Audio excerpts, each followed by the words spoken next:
Are we gonna go live? We gonna be live? Yeah, we're live. Oh, we're live. Oh, Yeah. oh, okay. Cool. Hey, everybody. Yeah, we're live. Welcome to Waking Up. Hello, everyone. Welcome to Waking Up. I am Arooks, also known as Anna, and this is Shawn, aka Pep Pep. I was actually thinking about this in the shower today. Like, okay. I mean, I was thinking about you while I was wet and naked. I don't blame you. I don't blame you. Is that like Nana and Pep Pep were like old nicknames that we adopted? They are. Hi, Eric. They are. Hey, Eric. Yeah. When Miko was streaming, and I joined Miko's stream, and she was like, "Hey, Pep Pep." I was like, "Oh my God, that is. I forgot how old that is." Right. So 3 years ago. Yeah. You're all thinking I was in the shower. You keep dreaming, Jay. That's fine. I think about you in the shower when I'm trying to wash you off of me. Wait, hold on. That means he had to be on you. I know. I said what I said. I'm just gonna let that sit. No, you don't know. You're like, I don't know. I don't know what does that mean. What does that mean? I'm gonna have to scrub that off. Okay, so let's get this started. So here, I'll do the disclaimer because Pep Pep screws it up every time, and I don't want to get sued because God knows I can't afford it. Here on Waking Up, we are not here to bash anyone's faith or religion. We are now, see, like your face, just distract me. We're not here to bash anyone's faith or religion. We think faith and religion are beautiful things when done in a mentally and emotionally healthy manner. We are not licensed mental health professionals. We are not therapists, counselors, social workers, any of that, life coaches. We have no certification. We're not professional in any way. Anything said on this podcast is our own personal experience, our own personal opinions. Take that. That is not perfect. That is not professional advice. We are two trauma triskets, talking about our shit on the internet. We are being transparent about our shit. But if you do need help, we do have information that can help you get in touch with mental health professionals, those who do it for a living, and that will be happy to help you in the time of need. However, that being said, that doesn't mean that we are going to push you out. If you need support, if you need friendship, companionship, community, we do have a Discord We do have a Discord you can join, and you can contact us, or you can contact us on all our socials, and at Nerd Mom Ace and Dorian Sombra, and we'll be happy to just, be friends and companions and stretch. Stretch? What are we? I don't know. Apparently I put stretch on there somewhere. Does that mean I gotta stand up? I can't remember. I put some new stuff on here, so. Are we stretching? I mean, if we need to stretch, we can stretch, but it's a little early for that. I don't even know what I put on here. I stretch and keep my joints happy. Thanks. Oh, yay! Thanks. Actually, yeah, I was in a meeting. Oh, I was like, so I'm not even mad at it. So yes, Shawn. A little bit of our background. Shawn and I grew up in the Southern Baptist denomination, and for those of you who don't know, Southern Baptist is a evangelical, strict Christian denomination, fucking bullshit cult like motherfuckers. I'm not eloquent today. I've already had a professional meeting today, so I think I've used a lot of that up today. So there might be a lot of cursing and inappropriate innuendos. Sorry, Betch Bad Life. How is that different than any other time? Sorry, I'm a jerk today. No, you're not a jerk today. Actually, for real, I sometimes forget when I'm sitting in this chair that I actually need to stretch and So it's important to keep flexible. It is. Redeemed tough love. Oh, you want some tough love? Ooh. Oh. Are you starting off early? Okay. IR World. What's IRL? Oh, yeah. Well, that's not possible. We might have to refund that one. That's not possible. We're gonna need a different word there. That one is too common. We'll have to. I'll make a note. Banning a certain curse word is always a fun time. Yeah, it's the curse worthy. So, but I'll refund that one for you, Asta. But tough love. You want some tough love? I mean, I don't know you very well, but I can certainly give you some tough love. And the tough love is this. Why don't you Dare to be brave. Dare to forgive. Dare to see the good in yourself. And I know that life has been hard, and not for all that you've shared with us, but from how you've interacted with us in our chat, I think that you have a whole lot to give the world. But you have to see the good in yourself, and you have to dare to be brave. And being brave means forgiving yourself and forgiving the people around you and the bad stuff that happened to you. Allow yourself to be loved. And I know that that's hard. And I know that that looks different to everyone, but there's your tough love. I don't know. I think Ass is like, I got it. I'm good. That's more than tough. I'm trying to see. You be careful when. See, that's the one that people are like, "Oh, tough love, sure." I'm like, really? Yeah, y'all. Yeah. Y'all obviously do not know me very well. You gotta be careful. Shawn, do you want to tell them your version of tough love? Do you want to? Sean usually ends up crying. Yeah, but when you give me the tough love, she knows way too much about me. Yeah, I can't ask for that one. That was silly for me. However, Asa, I'm glad. Hi, Blue Ellie. Hi. Hey, Blue I miss Ellie. you, Boo Boo. I was just. I'm gonna need that later. Blue Ellie. What'd you say? So I'm gonna need that tea. For Blue Ellie's like, revenge and karma are coming in hot. Oh. Yeah, I'm gonna need that with tea. her, it could be anyone, and I'm like, either way, I'm fucking here for it because we know. Exactly. You and I, Shawn, both know, and we're like, yeah, give it. We might have a group call later. Yes. Yeah. Oh, wow. You know what? Don't let your petty and rage. Don't let it behave. I know your sitch, and I want unleash the beast, Blue Ellie. Unleash the monster. You have been forgiving and kind. There are some times where like you need to forgive and be kind, but you've put up with that shit long enough. Whatever it is, you put up with some shit long enough. So let it out to play. Sometimes the most healing part is the petty part, so it's fine. Yeah, embrace the petty. You can do it. You can do it. All right, Shawn. Embrace the petty and then tell us about it. Okay, all right. I will need bail money. Okay. We got you. Yeah, that's fine. Yeah, we're prepared for that. We're prepared. Our friend, everybody in our friend group, we have like a savings fund. Fire can be healing. It can. All right. So I had some professional things to do this morning. So usually I am the one that at least comes up with like a few topics, and Shawn and I talk about it. But today I was like, Shawn, I'm going to need you to pick the topic. I'm going to need you to come up with I'm going to need you to do the heavy lifting today, and I will come on and I'm just sitting there minding my own business. He's a little nervous. Just sitting there minding my own business, just hanging out, watching some TV, just relaxing before the show, and she comes and hits me with this, you're going to pick the topic today because I got stuff to do. God forbid I have a real life and like a job. Like, wait, hold on.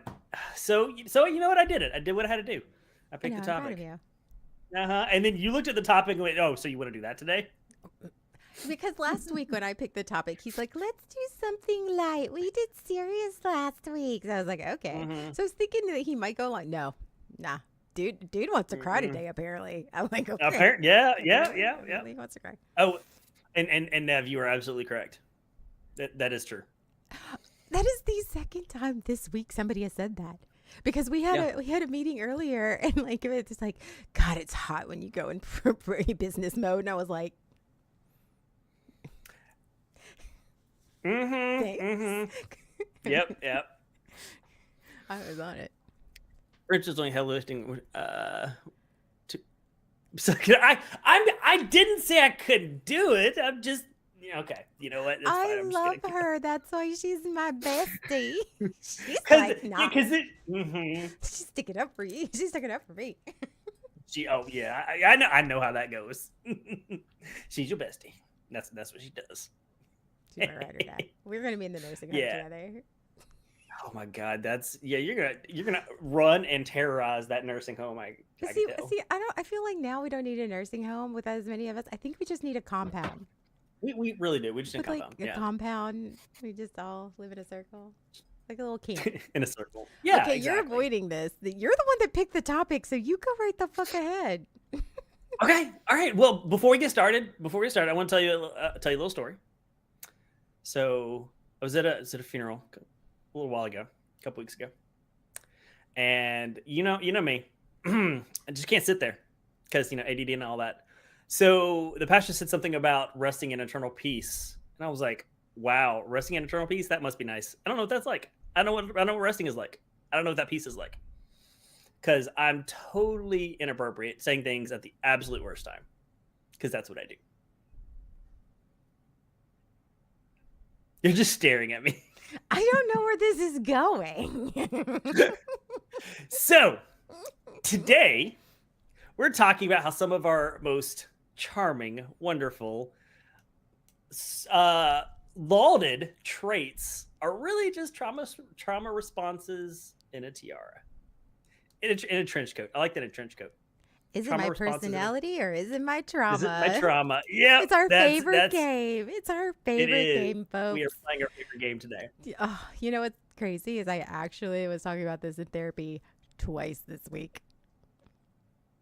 Really now? Is it my personality or is it my trauma? Mm-hmm. Fucking worst fucking game ever. Has it ever been our personality? Sometimes actually. I have occasionally surprised myself that it actually is my personality. My therapist is like, okay, not everything is your trauma. Like you might actually. No. No, that's not I did, however, yell at her and go, I don't know how to not be the problem. I was like, if I'm the problem, I can fix it. If I can fix it, then I'm. She's like, okay, yeah, that would be your trauma. I was like, all right. So anyway, continue. Yeah. So, my personality is my trauma. Deal with it. That's actually kind of what my therapist said at one point. One of my former therapists, when I was like, I don't know if it's my personality or my trauma, and he's like, does it matter? I think so. He's like, just because it is your trauma doesn't make it wrong. It was like, just because you don't know, is it necessarily a bad thing? Like, wait, hold on. What are we talking? Yes, Which therapist was this? This was the one that passed away. Oh. Yeah. He's like, does it necessarily matter with which one it is? Yeah, actually it does. But I mean, that's my personal opinion, but I'm not the professional. I mean, I don't know. Like when it's a trauma response and it's the thing that your brain goes to, it's like, if it's your trauma, that doesn't necessarily mean, I mean, yes, it is a part of who you are at the time, but that means that you can heal that part of yourself. Like, for me, it's like my perfectionism, like, which is what we talked about today or this week with like my perfectionism getting triggered and all of that. Like my fear of making a mistake, and my fear that the fact that, like, if I make a mistake in my brain, my automatic response is, if I make a mistake, it's unsafe. I'm unworthy. I'm a failure. I'm a problem. I'm terrible at my job. That's trauma. That's not, perfectionism is not a personality. For me, it's not a personality trait. It's trauma, and it's detrimental. But again, I'm not a professional, and you know what, he is. Well, and maybe it doesn't. And for I'm you. probably not translating what his intention was. I think it's like we're just a combination of all of the things that we have been through and done, and like, yeah. Oh, I agree with that. Yeah. It's that accepting the fact that it is the trauma. Like, it's accepting the fact that is just who you are. That's what you've become. That's what you've been through. That isn't also necessarily. I think that's what he meant. I mean, yeah, we're still, because we did a lot of work and we're going through stuff. So I think that's just what he meant. Is that's just who we are. We were made up of all the trauma that we've been through. Our personality is just what we do, how we respond to all of the experiences. I have a thought. I know we're Yeah. going totally off topic at this point. I mean, which is us. Uh-huh. But isn't our personality half nature, half nurture? So isn't our personality, if we've gone through trauma, doesn't that make it our personality in a way? Our nature or nurture or both? Well, nurture. Like if we've been nurtured to be certain Yeah. ways, Yes. that's our personality. Our Yes. personality became that way because of the trauma. Yes. Exactly. Hmm. Yeah, I agree with that. But there is that nature part of it. So how much? So the nature part is not what trauma has happened, what experiences. It's how we were born. So is that has to be at least part of I what our mean, fair. personality. That is fair. Because, I mean, introverts, extroverts, like those who are creative, not creative, or, Yeah. yeah, I get I it. I don't think ADD is a result of my trauma. I think ADD is. Listen, bitch. Hey, ADD caused my trauma. Like, That's exactly. ADD That's what is I'm the cause saying. of having my trauma. Because, yeah. Yes. Okay. Anyway, Oh God. all right, continue. Okay, we We could have can. an entire show devoted to just that. So um, one born nature trauma or nurture trauma. yes. Yeah, exactly. Uh, All right. So, yeah. okay. There, so I see there's three big areas like of um our personality or our trauma that has affected us, and I know one of the biggest ones for me is anxiety. That has come out in my person that my isn't personality or isn't my trauma. It's my anxiety and how I deal with my anxiety, which is sarcasm, which is humor. That's what I do. What would you do? Like, because I remember one time you said, I don't know how to live without anxiety, massive anxiety. Like, what would you do if you actually addressed it and actually removed anxiety from your life? I don't know. I don't. Oh. It's so far fetched for me, considering how much anxiety I live with. I don't. I don't know. But it's There are these possible. moments. It is Yeah, there are possible these to. moments where I don't have it, but it tends to be very short lived, and it feels weird for me.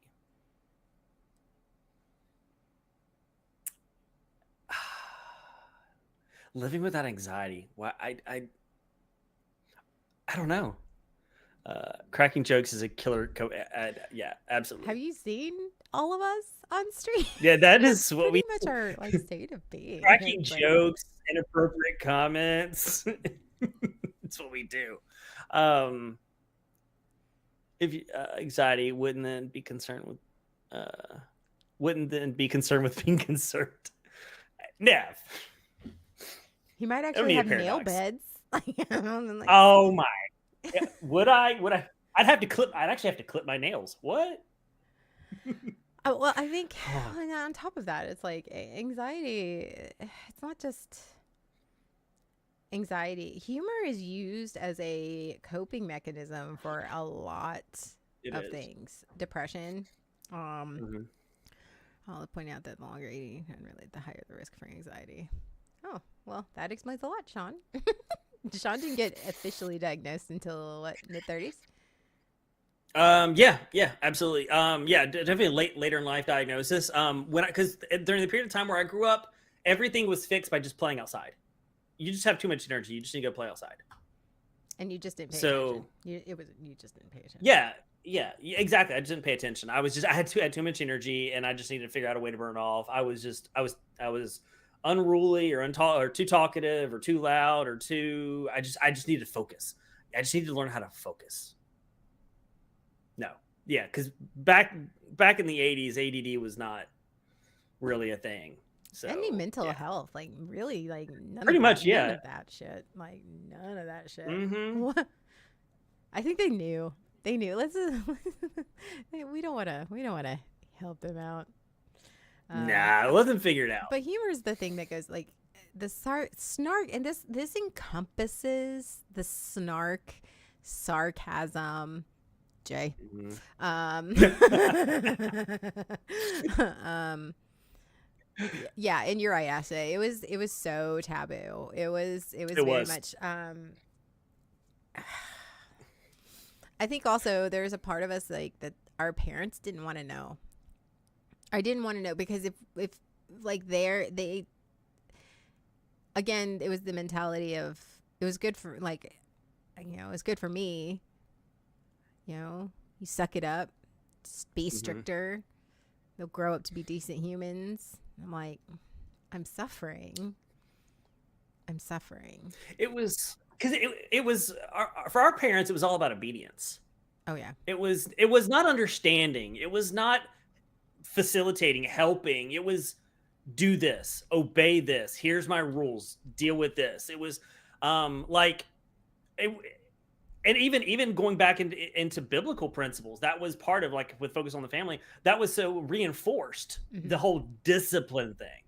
Oh, if you're not going to focus, if you're not going to pay attention, if we're going to discipline you into whatever. Like no, that you can't discipline ADD. I mean, in terms of like I think it was corporal also punishment. the idea that it wasn't because they like again they didn't think it was a problem because Hmm. they didn't think it was that idea of that treating whatever they didn't think that that was traumatic because they weren't traumatized, they were fine. So why Right? would you think that because I'm just doing exactly like my parents did and that's fine, right? No, the fuck it's not. That's what's called a Mm-mm. generational curse. That's what's called generational trauma. And you Yeah. know what? Hmm. It wasn't okay. It's like we're there because they had to deal with it because they dealt with it a certain way that that's good enough for us. We're like, no, it wasn't okay for when you had to deal with it. Even Nev's like focused on the family. Yeah, like yeah, that was so big in the Yes. 80s and Oh. 90s. Oh my god, like you knew focus on the And family. my parents, especially my parents, subscribed to that Yeah, hardcore. hardcore. They read the books, they listened to the episodes on the radio and everything. The church Welcome to subscribed Focus to it. on the It was Family. oh, They do I this. swear if I heard that soundbite, like I think I would really twitch. But yeah, that's what I mean, like the whole discipline thing. Um, and like you don't discipline ADD out of me. You force me to create coping Mhm. mechanisms, and as a child, they're often going to be unhealthy, at least later in life, because they're survival. That's what we do. We create coping mechanisms. It's so that our brain can deal with whatever it is that we're dealing with. And as men not allowed to mental health or yeah, that was a big deal. Absolutely. The inability to express emotions. I wonder. My dad had a problem expressing emotions, and I've had a problem dealing and understanding my own emotions. That's not a coincidence at all. Right? Yeah. Hmm. So Oh, speaking of sarcasm and snarkiness, yeah, there we go. that is just like that is such a common. I think it's a common coping mechanism that we all. Really hard to picture your parents lecturing you about discipline. Oh, oh, oh. Oh no, no, my parent. If I asked my parent, if I asked my parents, are you guys hoarders? I'm confident they would say either no, or they would give me all of the reasons and that they're not hoarders. I really don't believe that my parents would admit that they're hoarders. No. And that was just Co- the common thing as a Southern Baptist Christian. mm-hmm. Like Oh, hypocritical. Cognitive cognitive dissonance. dissonance is how they kept you controlled, and cognitive dissonance is do as I say, not as I do. And that was Mhm. often said in our households, and it was very hypocritical. And it's very much, which is why we like spend a lot of our lives not understanding, like Mhm. what you're. Like it was spent a lot of times with that cognitive dissonance of and gaslighting. Oh my god, the gaslighting. Oh my god, I don't even. Yep. Mm. That reminds me. I used to get in trouble for not cleaning my room. Think about that. I lived in a hoarder's house, and I used to get in trouble for not cleaning my room. What? I hated do as I say, not as I do, right? Yeah. Right? Because it Oh, was yeah. all the injustice of that. And again, it was my Mhm. parents did it. It's fine. Now that I'm an adult, it doesn't matter. And you're my kid, and you will do as I say. So. Oh, yeah. That, yeah, I might need this. Oh, yeah. My mother was the queen of I might need this. I might need this one day. Absolutely. And things just stacked up. And then when it comes time to need the thing, she couldn't find it. It was always stuffed in the back of the closet somewhere. Yeah. So the so aside from, humor and making jokes and stuff to deal with anxiety, the other way that my anxiety creates my superpower is planning certain things. What? Now I'm listening. How? Not so much. Well, let me no, not planning, overthinking. That's more accurate. Overthinking. That's what it is. Not planning. It's the Okay. overthinking part. Okay. I was like, what? Yeah, no, not the planning, because I was like, no, that doesn't work. No, that's not it. It's the overthinking part. The overthinking everything, being able to think about all the possible ways that things could happen, and usually not in a positive way. It's always usually all the ways that things could go wrong, and then trying to be prepared for those. Yeah. I don't know. Like, Contingents, contingencies. no, I'm more laughing at the limit. That's funny. Yeah, It's that's funny, Nevi. what You I'm saying. think The that there's a limit. limit to the No. contingencies. No, there's Mm. there's not. It's just, if I can imagine it, there it is. Yeah. It's happening. And it's Yeah. always worst I'm case planning scenario. for it. Always worst I'm case. thinking about With it. Pep, it's Always. always worst Yeah. case scenario. Yeah. It was never planning for how things could go wonderfully, positively well. It was always the million ways things could go wrong. I have a bias towards the negative.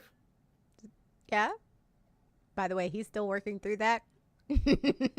Yes, I am still working through that.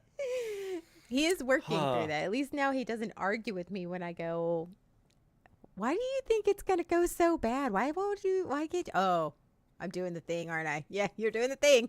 Mm-hmm. Yeah.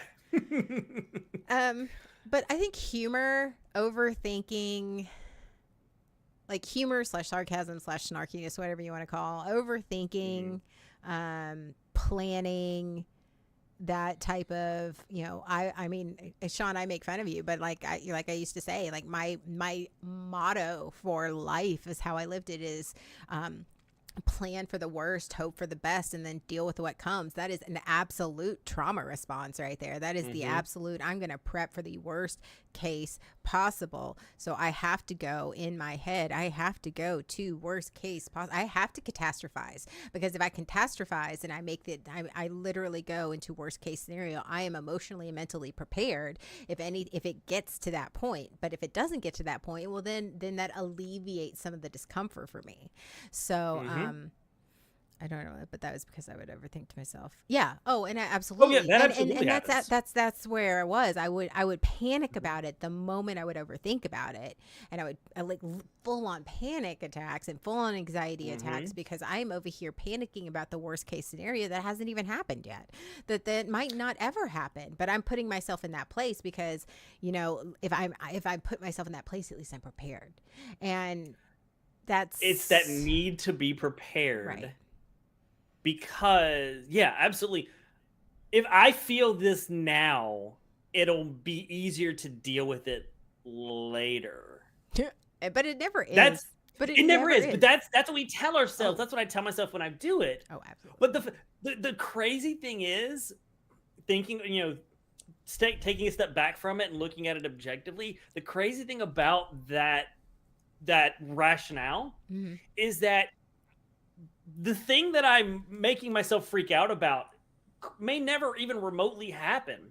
So I'm actually putting myself through this anxiety that probably will never happen. I'm trying to prepare myself for it, but I'm actually putting myself through it. When in reality, that thing probably never would have happened, which means I never would have had to feel those emotions to begin with. I'm creating my own problem. Right. I'm giving myself my own panic attack. So yeah, I that was a big part of my therapy over, or especially early on, was that catastrophizing, and trying to think about all the ways that things that things might go wrong, and to the point where I did the same thing that you're saying, is just giving myself a panic attack or an anxiety attack.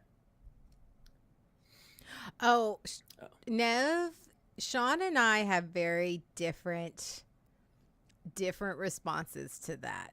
Very, very, very, very different responses to that. Mm, Um, yeah. so because I grew up in a household where I um I was first off the parentified older daughter. I was the black sheep. I was responsible for my mother's emotional regulation, um, and and all of that.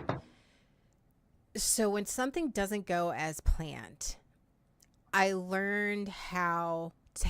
I go into what I have lovingly called triage mode.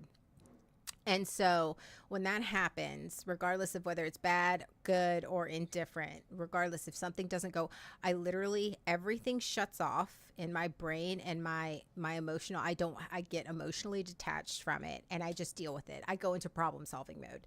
Like, okay, it doesn't go as planned. Okay, let's plan B, plan C. All right, let's make it work. That's why I am so good at herding cats, is because it was one of those, okay, nothing goes as planned. Nothing is going as I thought. Okay, so let's just go here. That's why, okay, we need to steer the conversation back this way. Okay, so I do this. That's why I was so good in social situations when it came to like formal events, like with my ex and all of this. It was just one of those, I knew how to adapt because that was a survival technique. I had to make sure that everything kept running smoothly regardless of how well or bad it was going. And that's just how my trauma response, my trauma training is that I always prided myself in being a chameleon. I prided myself in being able to adapt. I was adapting. What I really was doing was I was surviving. I was Mm-hmm. surviving. So it was so that I would just detach, which was at the end of the day, at whatever it was, I was exhausted. I was just mentally and emotionally drained because I had used everything. And it was one of those, and I didn't have an emotional reaction. I didn't allow myself to connect with that. Shawn, on the other hand, Oh, when things don't go my way, I don't have the adapt and respond and triage and go and deal with it that way. I I do not deal well with, if I have something planned out well, like if I have gone through it in my head, created these ideas, if those things don't happen, if what I want to happen in my plan does not go well, I get upset. I do not respond well. I get mad, and I will get in my head, and then I'll get angry because the thing didn't happen the way I wanted it to. And I don't just adapt. That is not my thing. I just don't go, oh, okay, well, let's just do this thing. Or no. I will shut down. I'm like, okay, I'm out. I'm done. for example, Okay. Uh-huh. three bards and a dragon this past week. So I was DMing and I was like, I'm like full on chaos goblin, like DM. I'm full Mm-hmm. chaos DM and I'm like here or there. So I get this idea. I'm gonna fucking roast. I'm going to cook Shawn's goat. I realized how attached he was to That's it. not a euphemism. That is That is like literally, he had a in the goat. He had a pet. storyline. He in the storyline. Had He a had a goat. pet goat, and I was like, I'm the Yes. dragon, and I am a drunk dragon. What would drunk dragon do? And so he in Mm-hmm. his head had this whole plan for the goat. This Yeah. Oh whole yeah. plan. I created a great idea for what I was gonna do with this goat. It was gonna be really awesome. And I he had plans had, for my goat. and I was trying to hint at him that I was doing this. Like Mm-hmm. Jay could see it. Jay could see. He's like, oh fuck. I, Shawn, being Shawn, had no idea. So then once I did it, once I took the goat, cooked the goat, and gave it back to him, Shawn shut down for a solid 10 when minutes. when you said I roast the goat, like my jaw hit the floor and it stayed there for like 5 minutes. He was like, "You I didn't was say bad things about it, right?" flabbergasted. It's like, nope. Yeah, first Egbert, now Goatbert. Like, I'm not giving you any more animals. I'm not handing them over. But that was my response. Like, there was no adapting for me at that point. It was like I was shut down. I was like done. He was I was mad. pissed. He I was was mad. He was yeah, so mad. because I had a plan, and there was no way I just And it was ripped up the like, and it pages. wasn't malicious. Like, I didn't do it No, it wasn't. maliciously. Like, Mhm. I had no idea he had a plan. I had a plan, and I was like, hey, let's do some chaotic shit because that's what we do. And he had a plan, and The Dragon's plan took precedence. It won. you roasted his pet goat. It wasn't a pet; it was a gift. He had the goat for like 15 It was my minutes. pet. It was my goat. The storyline was really funny, but he got a It was. he got a goat. He like won a goat. I won a goat in a contest. In a casino at a contest in the storyline, and I was like, and Eric, to give you a little bit more backstory, when we played years ago, we were playing Sea of Thieves, and I got a chicken. He was so happy with this chicken. I even have a picture of him holding the chicken in the crate. I picked up a chicken, and I love this chicken, and I called this chicken Egbert. So happy. He was so happy. Yeah, I was so happy. And then I made the mistake of putting it near the dragon. I wasn't the dragon at the time. Oh, you weren't. I put it near you. Bad period. Yeah, that's right. And she roasted Egbert. KFC style. It was bad. And then I got in the ship and left because he was pouting on the beach. So I was yes. So this is the second time that she has made a meal out of my... hence the yes. Yep, exactly. So, yeah. So when I have something in my head and I want it to happen, and I have this expectation, I really want it to happen, I do not adapt well, if at all. I shut down. Which is why a lot of times, and this is the trauma. This is part of the trauma training. The spicy spicy parts of our personality, where we get put in these situations. Like, I get naturally then all of a sudden put in, okay, you adapt and you do. So I automatically become this leader role. Like, and I don't even ask for it. I just, all of a sudden it's like, it's my brain doesn't think about it going, I'm not in charge or whatever. I literally go, we have a job to do. We're going to do this. Okay. You're doing chaos. We're going to do this and we're going to do that. And like, and that's where Shawn's like, what are we doing? Why he's afraid to take charge of anything. It's because if something doesn't go how he knows he's going to react that way. And it's again. Yeah. And that doesn't make well for leading when that happens. So, yeah. Metaphorically, actually, I am an animal lover. I'm a fucking sucker for all animals. Like, I love them. Yeah. I get the baby voice. I don't get them around babies. I get the baby voice around animals. Yeah. This is just within the realm of the RPG stuff. That's where games. Oh yeah, that's no, where it comes no. Yeah, I am a complete chaos goblin when it comes to gaming, any type of game. Yeah. Hack and slash. But that's also burn it down. But that's a good thing that we talk about.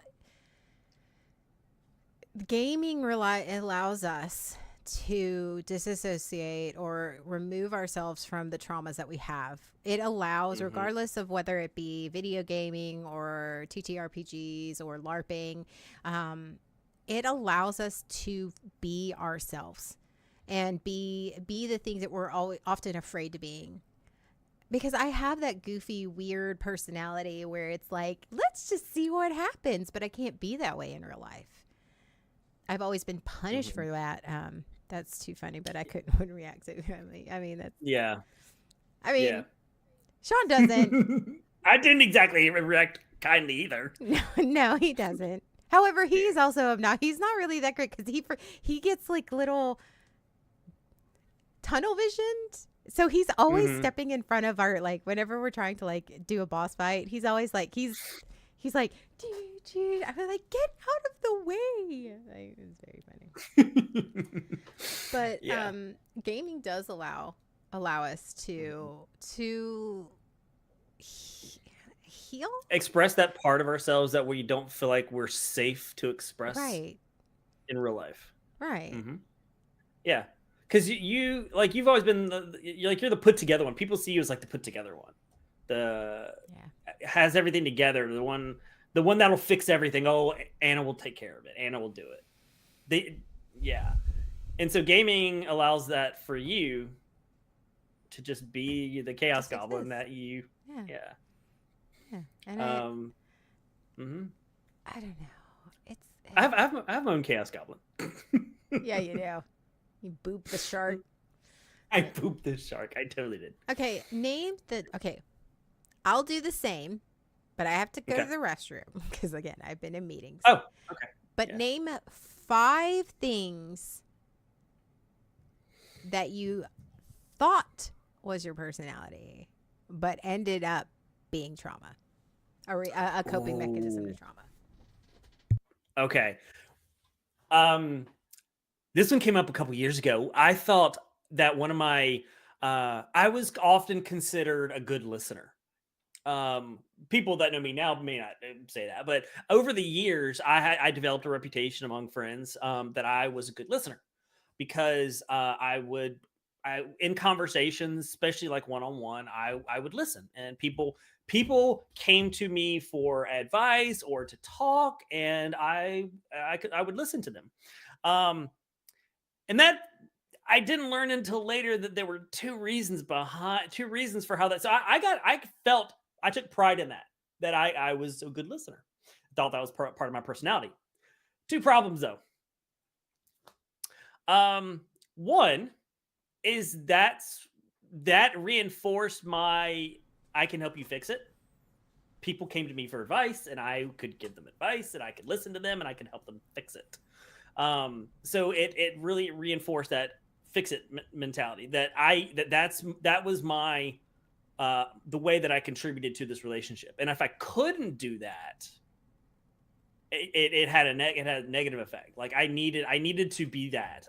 So if somebody went somewhere else, that felt detrimental to me. So I didn't realize it at the time, but eventually realized. The other thing that I realized recently about the whole listening thing is the reason I didn't talk a lot, the reason I was a good listener and I didn't talk a lot was because I didn't want to share, because I refused to be vulnerable and to open myself up to other people. So it wasn't that I just wanted to listen, or it wasn't that I was a good listener. It was that I didn't want to talk. I didn't want to be vulnerable. I didn't want to open up. Yeah.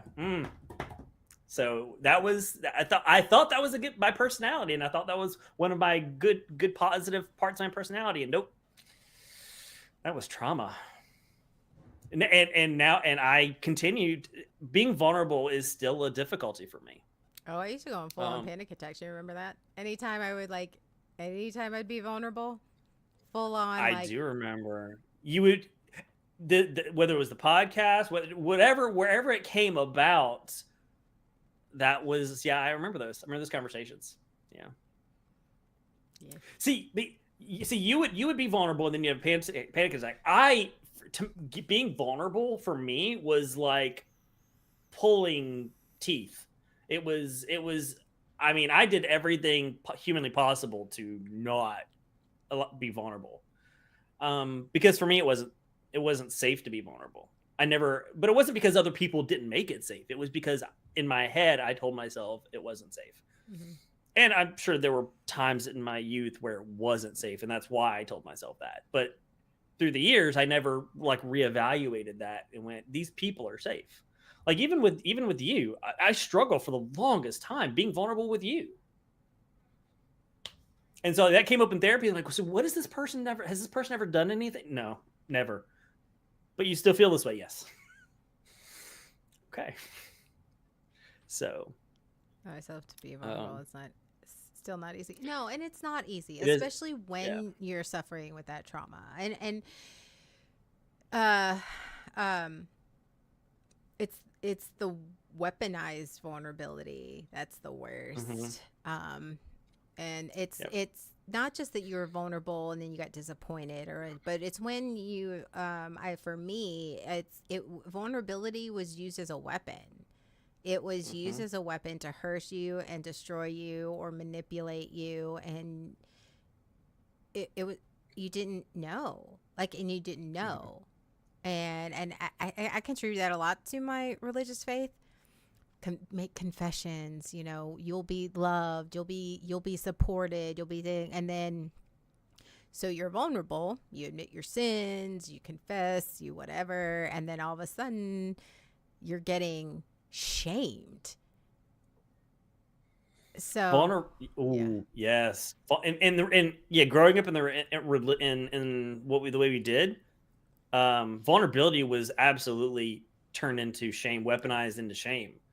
I'm having these thoughts. I'm feeling this way. I'm struggling with this, and that ended up becoming the tea spread. Confessing and like altar calls weren't an opportunity to be vulnerable and be in a healthy way. It was about spreading the tea, and that information got used. All right, personality trait 2. You've only done one. Oh, okay. Oh yeah, yeah, yeah, no, absolutely. Uh, Overpacking. I don't know if you can call that personality trait. That's not a personality trait. Okay. Um, I know there's others. Um, oh, uh, perfection. I mean, perfection is a huge one. Mm-hmm. That's a personality trait. Yeah, the need to have to if it's not perfect, it's not worth doing. If I can't be really good at it, it's not worth doing. Mm-hmm. And so I thought that was just a normal thing. Um,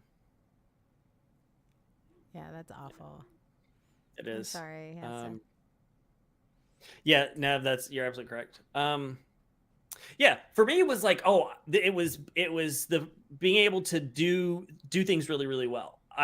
To be the best, I needed to be the best at something. Um, and I thought that's just how I was. I was smart and I was good and I could do these things and I could be really good and I could fix stuff. When in reality it was about me trying to prove my worth, because if I couldn't do that, I wasn't worth being kept around, being appreciated, being loved. I was trying to prove that I was worthy to be here. Yeah. Yay. Okay.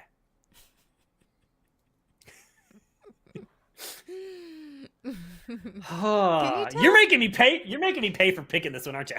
You were the one that picked it, fucker. I'm just helping you go along with all of this. You're the one that did it. Like, Uh huh. yeah, I'm so messed up, but I do everything. And see, that's yes, Asta. But I wanna challenge that just a little bit. Oh my god, I'm sounding like my therapist. I want to challenge that just a little bit. That thought process.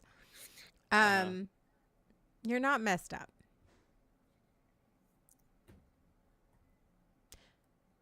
You survived. You're hurt. Mm-hmm. You're not messed up. And the simple fact that you are healing and working on that, that's not messed up. And you did the best you could to survive, and you survived. That's not messed up. Mm-hmm. That's strength. That's something to be celebrated.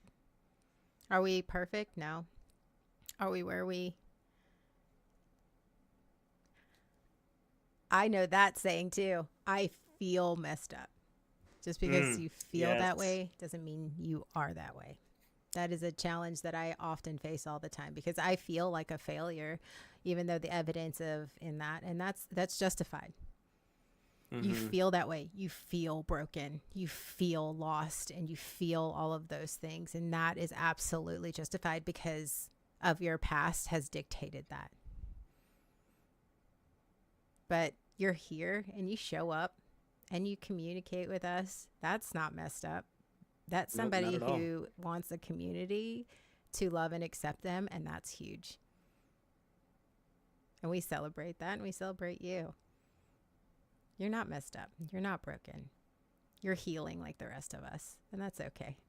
We're all a box of broken crayons. We still color. And we celebrate you, Asta. And we don't We even do. know you, and it's okay. And I am sorry about your past. And honestly, if I could go back and change everybody and just protect everybody the best I could, Hmm. and I do, because I'm that person. I mean, I imagine like going back and trying to protect my inner child and my younger self. I can't go back and do that, and I can't protect or change or heal anybody else. But what I can do is just let them and remind them and remind everybody in this chat and in this community that we're not broken. We're not messed up. And I spent a lot of time thinking, well, I am, because I've suffered trauma, and I am because I whatever. And it's like, we're not messed up. We were not responsible for the things that happened to us. We didn't ask for that. We didn't ask for the trauma. And that was the big thing that I had to come to grips with as somebody who was raised to be the black sheep. We are not the problem. We did not. The trauma was done to us. And is it unfair that that it's our responsibility? The responsibility of the pain was done to us is not our responsibility, but the responsibility to heal is ours. That fucking sucks. That fucking sucks. And it sucks that I have to do that. And it sucks that I have to heal what I didn't break. But remember, you didn't break it. Somebody else did. And the fact that you want to heal it and you want to fix it. And I even hate saying fix. You want to heal it. You want to get better. You want to improve. That is fucking strength. And I had to tell myself that. Look at all of these flaws that I have and all these wounds that I have. That was the thing. It's like if I put those out front, if I put how fucked up I am out front into then I won't be disappointed when they leave me later. But the reality is we didn't, it wasn't our fault. It isn't your fault. And it breaks my heart that everybody in the chat and in this community went through what they went through, because you guys have been very vulnerable and open with us, just as open with us, and shared your stories with us. And it breaks my heart. But I don't ever think that ever anyone in this chat is messed up or broken or bad. We're just people and humans that are looking to heal. And you show up every Sunday just looking for a community to feel safe in. And I'm glad you at least found it here. So nobody in this chat is ever messed up. What happened to us was fucked up and messed up. Oh, we all Yeah. the feeling of failure. The feeling of failure often. Yep. Often. And yeah, and every little thing. When I how do I start this? So one of the things that keeps me from doing stuff is feeling like a failure, or or the idea that I might fail. So that's a big part of my life. Or if I do something and it doesn't get the reaction that I expect, I'm like, oh, well, that failed. Is using those words with myself and telling myself that, oh, that failed, and then reacting, like taking it personally and taking it like that it's not just a moment in time, it's who I am, and it's more than, you know. So I get the feeling messed up, feeling a failure. And there's a difference between feeling like a failure and thinking you have failed. Because as you thinking you're a failure, you take that all internally. It's all about Yeah. like you are flawed. You are, because that's where I internalize it. It's like I am the failure. And so also, here's my personality trait. If I'm going to be the fucking problem, if I'm already going to be the fucking problem, if I'm already going to be the failure, fuck it. What does it fucking matter? Let's do this shit anyway. And it's very reckless. It's not whether I want to or not. It's very reckless. Because then I get hurt. Then it's a cycle of, all this stuff. But I mean, I think a lot of, I can't say this 100% for sure, but anybody that I have talked to or that has shared with me or has often struggled with that imposter syndrome, that feeling of that fear of failure. Most of the time that's where their trauma stems from, is that fear of making a mistake or being bad or being the reason that, like, it's learning that not doing something perfect is a failure. Not feeling safe to do something new, do something different, to try something out, to make a mistake. Which happens so much in your youth, especially around your peers. It's so detrimental, and I think it's just unfortunate. It's so common. You try to do something else. You tell someone you like something. You tell something you want to do something different that isn't the norm and you get criticized for it. I get criticized for it. So I pull back. And I feel like if I didn't do it perfect, well, then what was the point of doing it at all? But it's so much more than your peers, Shawn. It's family. It's parents. It's... I mean, because if we're being honest, like most of the time when you talk about the things that traumatize you the most, it's not your friends. It's always your family. Yeah. It wasn't... I don't think it was safe to... it wasn't safe to be different. It wasn't safe to express myself. It wasn't safe to, it's that tolerance. Like my parents were like, they're tolerant. They're only tolerant of things that they accept. They're only tolerant of things that they agree with. So if I were to express something that disagreed with them, that's no longer okay. So I couldn't be and do what I wanted unless it fit in with the way they perceived me, the way they wanted me to be. But see, that's the word that you're totally saying over and over again that you're missing. They were tolerant. And as a parent, tolerance doesn't come into play.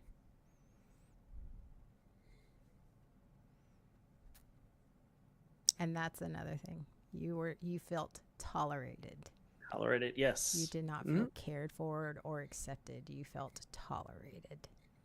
Yes. I was I'm there with you, so I'm not pointing you out. I mean, I'm just saying. Oh no, I agree with you. I absolutely right here. Like I have been there. Like I was accepted as long as I followed what was expected of me. Which meant I learned to become a chameleon in my own way of being what people expected. And I would consciously do that. I remember vividly, I remember when people would say something would convey their perception of me. And even if I knew that it was wrong, I would go along with it, and I would try to be the thing that they saw me as, instead of going, well, no, that's not actually easygoing. You were just easygoing and go with the flow. Stop. I mean, there's that. That sounds a lot like people pleasing, doesn't it? Trauma. I mean, Jesus. Yeah. So that creates this entire when I'm in therapy and I get to the point where like, well, who am I?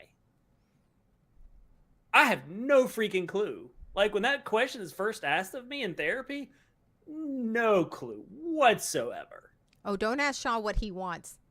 Don't ask him what he wants. What do you want? Well, do ask me because Yes. I need that. Yes. Do not tell me what you think before you ask me that question, because mine will be some adjustment of yours. Oh, Oh, sweet. cheap viewers. I've been waiting for that. Thank you for joining. Fantastic. Yeah. So I've struggled with that. I still struggle with that. Yeah, no, Shawn, I would often, before I came to the realization, is like I would ask Shawn, it's like, what do you want to do, or what do you want, or what do you think? What do you think? Oh Mhm. my God, don't ask him what you think, but you ask him what you think. What ask him what he thinks before you say, like he said, because he's like, and then he would try because he thought he was smarter than me. He's not. I'm not. It's like, hey, what do you think? He's like, I don't know. What do you think? Now I'm asking you.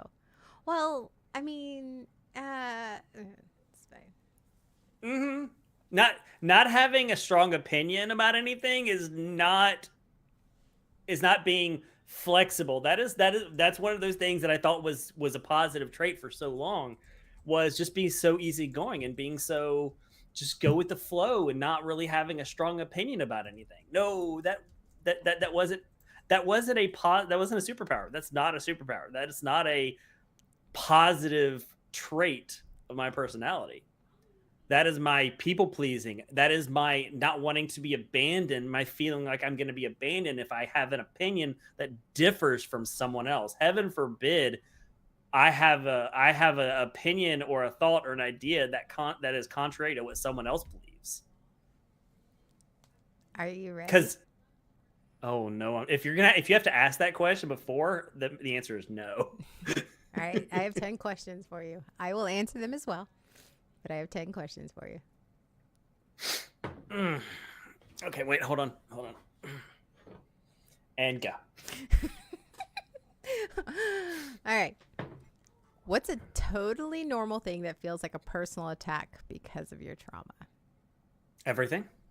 Um um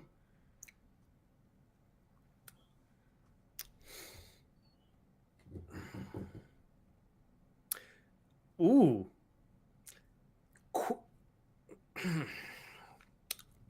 I asked you already. You said no, but I still asked it anyway, so it's fine. Clarifying questions. I knew that was the reaction I was gonna get, because you're like, oh, do tell, really? I've never experienced that with you. Oh, let me explain to those that don't know. So Anna will ask me a question. Sometimes it's just like, hey, how are you feeling, or what do you think about this, or how do you feel about this? And I will eventually respond with I'll eventually respond, and then she will ask a follow-up question because she wants to know more. Or I want to make sure that I understand him because Yes. he hates feeling misunderstood. So I always ask a clarifying question if I do not understand the No. answer or I don't know. Oh, and I tend to caveat my responses so much that the actual answer is completely lost. So I have to ask often. So with all of that word salad, your answer is this. So she would ask, eventually, yes, exactly. So she would ask a question, and almost every single time, I would respond defensively to that, Like anger, because like mean defensively. yes. I'm like, whoa. Whoa. Because I took that as I didn't take that as she just wants more information. She wants to make sure that she's understanding correctly. I took it as she is questioning the veracity of what I said. Oh yeah. And I still do it. I still feel myself. Absolutely no. Yes, that. exactly. Like I question, like Yes. I am questioning him, and it's like, Yes. and for a while we would fight about it, and so then once again my trauma response is he comes at me defensively, And I'm like, then now he's triggered my need and my trauma of needing to be heard. Heard. Yep. Yep. And all I was doing was like just asking for clarification so that I could understand him. So then obviously like it became bad things. So then now it's like, hey, just clarifying. I'm just clarifying. Yeah. Not come after you. So I mean, but he still does it. I've gotten through therapy. I've gotten better at recognizing when I'm doing it. So I still feel that way. I can still feel the defensiveness come up, but I'm able to instead of allowing it to fully bubble up, I'm like, okay, I know I'm feeling defensive right now. Like I know this is, but instead of looking at you as the villain and instead of villainizing you and going, you are trying to point out, well, I'm like, she's just asking a question. I'm adjusting from, this is the story I'm telling myself. She's trying to question my belief system to, she just asked a question. And I think a lot of people who have often grown up with the trauma of not being understood or having to defend themselves often, whatever it is, having to defend their very existence, having to defend what they say, having to defend the choices that they've made, even as a child, having to defend why did you do that? Like that as a kid, having to defend yourself often. So anytime, that's why a lot of for me, a lot of times that when people are asking clarifying questions, it does feel like then I go into that triggering mode of I'm over explaining myself. So I don't even give them an opportunity. I'm like, I'll give my answer, and then the next thing is like a paragraph of here's why I did it, and here's for the thing, and here's all the thing, and they're like, whoa, just clarifying. Okay, I hear you. I do that too. The over explaining, I absolutely am guilty of the over explaining, the need to over explain. But I don't just see clarifying questions. This is how I know this absolutely came from my childhood. It's not just that being asked clarifying questions I get defensive about. I have a problem asking clarifying questions. So I'm like, I know this was fully a thing that in my head, asking a clarifying question is questioning the belief, is questioning the belief system. It is confrontational to ask a clarifying question. So I know this was fully deep in my childhood that it was not safe. I had to explain everything, and two, I was not allowed to question anything. I was not allowed to ask. It was not safe to ask questions. Overseeing. Oh, all the time. Oh my God. All the time. All the time. It happened when we weren't dating. What are you talking about? Yeah. Like it happened 3 days ago. Like it happens all the time. And we have gone through therapy, and we're going through therapy, and we're medicated. Yeah. Like all the time. Yeah. Oh, and I think for me, like if I had asked clarifying question, and Nev, just that this is how a lot of our arguments, it would either start with me asking a clarifying question of Shawn, and that's how we would get into an argument, or vice versa, like he said, him not asking a clarifying question and making assumptions. So then he would run with the assumptions as truth/fact. And that is not at all what I meant, or what at all like I was trying to communicate. And so he would go off of like, or whatever, whether it be conversationally or whether he was doing something, and go off of his assumption. And I'm like, what the fuck are you doing? And he's like, well, you said this. And I said, I did not say that. This is what I said. And so it would be us in an argument going, and then he'd be like, well, I was like, so why didn't you ask? Like, just ask, and I will clarify it if you didn't understand. Like, so that's clarifying question, Your Honor, sustained. And yes, I mean, so it's very much that. I think Shawn, it stems a lot from Shawn say because of the personal attack, and my need is to be heard. A lot of times it was just a perpetual cycle. Is when I get asked clarifying questions, I feel like I'm not heard, and I'm like, do you get a little frustrated? I'm like, it's not what I'm saying, especially when they keep asking. But I mean, I'm having to work through that, going, okay, take a breath. I have to hear what they're telling me so that I can adjust what I'm saying. So I mean, that's also an ADD. That comes the trauma from the ADD, because if you look, a lot of ADD people, like, they're like, well, I said it this way, but that's not what you said. That's not what came out your mouth, even though your brain said it a certain way. Your mouth did not. Okay. Question 2. What was your oh crap, this is trauma moment where something clicked and suddenly your whole personality made sense?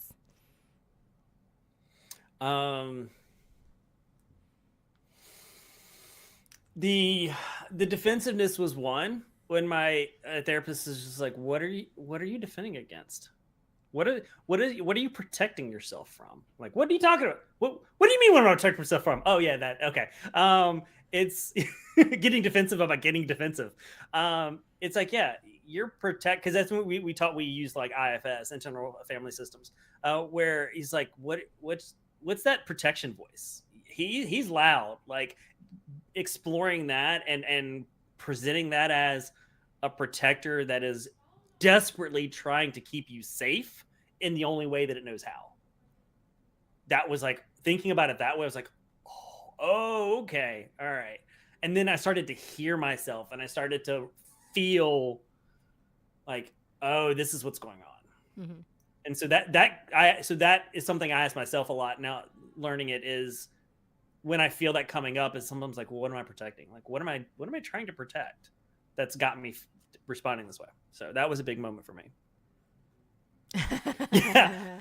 that was pretty much Shawn's motto, his life motto. But that doesn't just happen. Like in my marriage, that was a big thing in my marriage. That's where part of it was reinforced. There were accusations. So. For me, it was, I am the problem. So, like I said at the very beginning of this, I don't know if y'all saw it. If I told my therapist even this past week, I don't know how not to be the problem, because if I am the problem, then that means I can be the solution. And if I am the solution, then that means I can fix whatever it is I'm in. And just realizing I'm not the problem. I'm not a problem. Maybe I'm just like, I'm not a problem. I'm not a burden. I'm not a problem. And so that's perpetuated into, like, if I'm the problem, I can be the solution, which caused me to be like, okay, if there's a problem, I can fix it regardless of what it is. That's my fix it mentality, my perfectionism. Like if I'm the problem, then I can fix it. Having that control. Yeah. It's that I can fix this. I can do this. I can change this. I can do something about it. Go ahead. Go ahead. No, go ahead. I was going to say, because that's one thing that I have. That's like my over planning, my overthinking is like I feel out of control, and I need to exert a certain amount of control over my life, over something about my life. Yeah. And so the only thing that I feel like I can control is this. And so I will put all of my energy into overthinking. Oh, you know what? I just didn't think. I just thought of one that was like a big breakthrough for me. Mm-hmm. I wasn't crazy. Wasn't. Oh, yes. And Shawn's like, because that was like, I would spend a lot of my time being triggered, and then getting triggered, and then literally saying the phrase, I'm not crazy. I'm not crazy. I'm not crazy. I'm not crazy. And being defensive of that. And what I realized, and I came to that realization, is I wasn't crazy. I was just triggered. I wasn't overly emotional. I wasn't overreacting. I was having a reaction. And that, like, took so much weight off of that, going, I spent my entire life being too much, too emotional, to these things. And I'm like, I wasn't too much. I was having a severe triggering moment. I wasn't mentally unstable. I was emotionally traumatized. And when you have that recognition and you identify that all of a sudden, it's not your personality anymore. It's your trauma, and your trauma can be healed. And it just, that was a big one for me, of now I can feel emotions, and even strong hard emotions, and still, and not, one, not feel apologetic for it, two, not defend myself for having those moments, and three, be able to communicate and recognize what it is. It isn't who I am, it is what I am experiencing. That was a huge one for me. That was huge. It's like, all of a sudden, I'm not this emotional, crazy basket case. I'm not this drama queen. I'm not this drama queen. All of a sudden, I'm not a drama queen. I'm just fucking traumatized. You were experiencing it, and you weren't allowed that for so long to experience what you were experiencing. That's right, Neff. Yeah. I remember that. That was a question that you asked a lot of times. I'm not crazy. No, you're not. You're feeling what you're feeling. Yeah. Another one for me is, I don't have to. I don't have to fix problems. I don't have to fix everything. I don't have to. And fixing, for me, fixing wasn't just like fixing big problems. It was like, I don't have to constantly do and prove that I am important. Like, because I felt this constant need to be involved, and to be the person, and to be the important person, and the only person, the fix the problems, go to advice, and be that for people, and to and to constantly be like, there was always danger for me. Like, it always felt like there was danger and potential abandonment. Mm-hmm. So it's learning that's not the case. So, how triggered are you right now? Yeah, a little bit. Because you talk a lot when you're triggered. Yeah, really? Okay. And it's not a bad thing. I'm just like I'm just checking in on you. Like, are you okay for us to keep going? I know you chose this topic, but we don't have to continue this topic if you like. No, I'm good. Okay, all right. Because I know you well enough to know that, like, make sure I get moving. You get moving, and that's not a bad thing, especially we're not a podcast and we are required to talk. But I just want to make sure before I don't want to make sure that you're spiraling down. No. Okay, I'm good. All right. Yeah. Thanks I appreciate you checking. All right. I'm not saying stop talking or censor yourself. I'm just checking because I'm seeing the signs. So I'm just checking. All right. Okay. What coping mechanism do you still use that you're low key proud of? Oh, like I said, triage mode. Oh. This being able to disassociate and go into triage mode, where I completely can cut off like mental and emotional feeling to fix the problem, to get it done. Oh, yeah. Trauma, hardcore. But I mean, I'm good in an emergency. I'm good in the apocalypse. It's fine. Yeah, that's why you're gonna live a lot longer than me in the apocalypse. Like, if there's like some tragic, like an accident or somebody gets cut or hurt, like that's why a lot of times it was like they didn't understand why I would just say so calm, or like, something bad happens. All right, let's go. Like, I instantly go into that headspace. It's trauma, because if I think about it, I panic. If I think about it, I feel the fear. If I think about it, but I can't. We're gonna do the thing. Because doing the thing is what's going to keep us safe.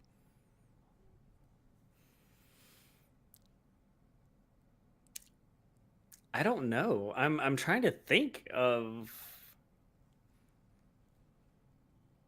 I don't know if this is my ADD or this is just my trauma. Either way, you know what? Either way it works. It's going down the rabbit hole of perfection, of figuring out every single thing and just drilling down until I fully understand how something works. That happens a lot with professional stuff. But understanding certain things, understanding all parts of it and how it all works, and becoming like really good at something, becoming like to the point where I feel like I'm the best at it. Just being able to You're a grab that. research guru. Like that when I Yeah, I'll need drill down. yeah, Mm-hmm. when I need to say, like, I mean, that's low key. Like, hey, I need your help with something. Can you help me with X? He will have He will have 8 hours Mm-hmm. worth of research, notes, annotations, a document, like the whole nine Yeah. yards. Yeah, that's where that whole overthinking and overanalyzing and yeah, that's where I will have it. Yeah, I will have more than what you asked for, most likely. Yeah, You're like, I just needed a paragraph, really, because I wrote a dissertation. yeah. Can you? No, that's why I asked it. Put it in bullet point form, please. That would be great. Yeah, And he does. there you With notes. go. Okay, if you're AI, can you summarize? No. yeah, pretty much. If your trauma response were a character in a sitcom, what would their catchphrase be? One of them says, "Fawn is no worries. If not, fight. Say it to my face." Uh, my catchphrase. What would your catchphrase? Well, mine's on a t-shirt. Mine's already on a t-shirt. It says, "Hold on, I'm overthinking."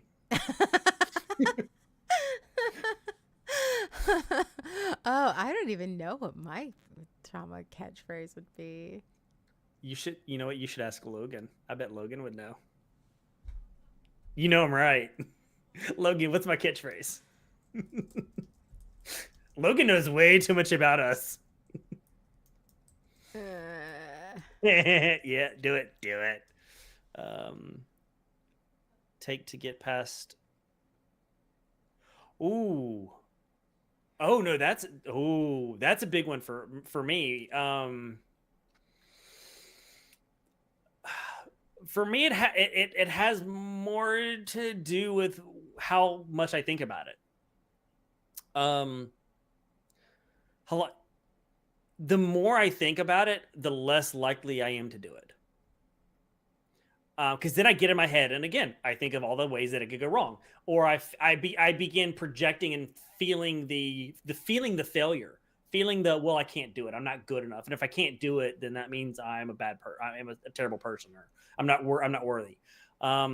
So a lot of times for me, it's if the thought hits, I want to do this. The less time that happens between I want to do this and doing it is the best case for me. Asta says mine would be sit on it. My Logan said, "It's fine. I'll do it myself, but I will resent you for it later." That sounds about right, doesn't it?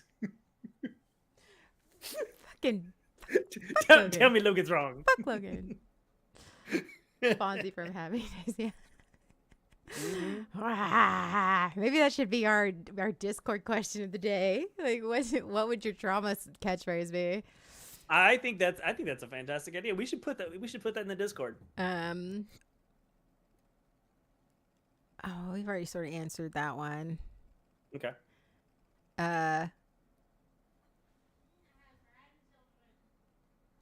What's something your therapist said once that lives rent free in your head?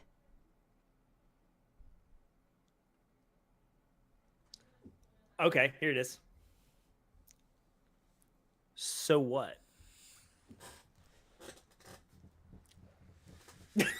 Right?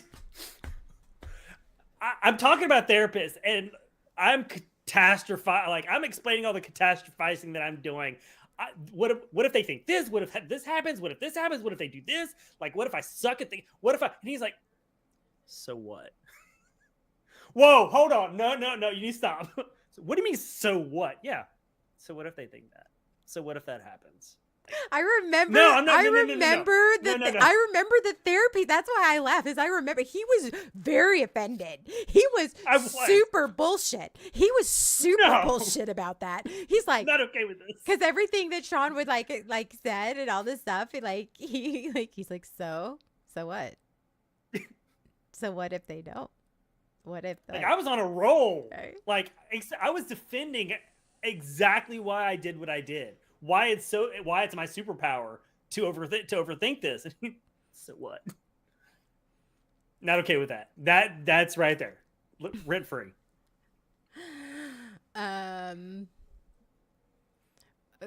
big one, and I say it a lot on this podcast. I say it a lot all the time. Is but you've survived harder. You've survived. It's hard, but you've survived hard. You've survived. And I think that was the thing that the other one was do the thing that your future self will thank you for. Ooh, yeah. That's another one that lives rent free. But the one is like you've survived. Because I get bogged down in the moment because of like my trauma and my BPD, and I feel so overwhelmed by the emotions, and I not only feel the emotions as feelings, but I feel them even physically. Like they sometimes physically hurt, like my body hurts, and I'm like, I don't know if I'm going to make it. I don't know if I'm going to do this. I don't know how I'm going to survive. I don't know. And she's like, but you've survived. You survived worse. You survived harder. You survived. You're still here. And it's that reminder of that. And it's just one of those, okay, this may suck. This may suck. This fucking sucks. This, whatever it is I'm going through, I fucking sucks. But I can survive this. I can survive this. I've survived harder. That does not negate how hard it is right now. I think that's where a lot of people are like, oh, they're not validating that. No, it's not saying that this isn't hard. It's reminding me that I'm going to survive. That doesn't necessarily mean I'm going to thrive in the moment, but I will survive the moment. Because sometimes it absolutely feels like you don't. Sometimes it's so overwhelming that I don't feel like, how am I possibly going to get through this? Am I going to deal with this? How am I going to? And that's a good reminder. Yeah. So if ever you hear me say you'll survive, that does not mean that I am negating, and I will always try to follow it up. But I'm like, you're going to survive. It'll suck, but you're going to survive. You just got to hold on. And that's the hard part. Yep. The last thing my therapist said that remains with me was that the church's concept. Ooh. Yep. That dirty shame wizard right there. Ooh, shame. Yeah, shame wizard nasty. Yeah. Yep. And you're right, those do get passed down a lot of times. Uh-oh. That looks like a good one. So many songs. That's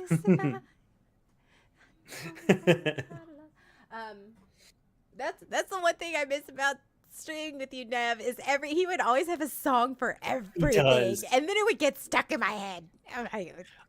Yeah, I miss Nev low key singing through the entire podcast. He would be, while everybody's like talking, he would just be saying the things underneath, and like you'd have to go back and listen to the thing, and you're like, wait, Nev's been talking the entire time, and none of us have really been paying attention, but it's good. It was always, I know, it was always low key. Yeah, definitely miss stream movie Nev.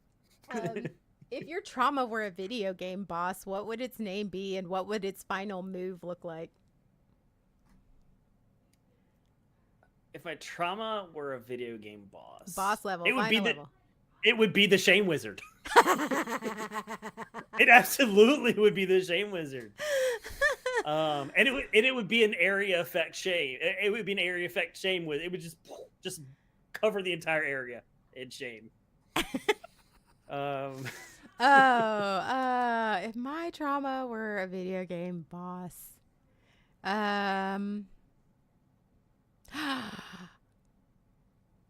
it would probably be like a depression demagogue or something. Yeah. Like, and it's like intrusive thought. Is it like Hadoukens with intrusive thoughts?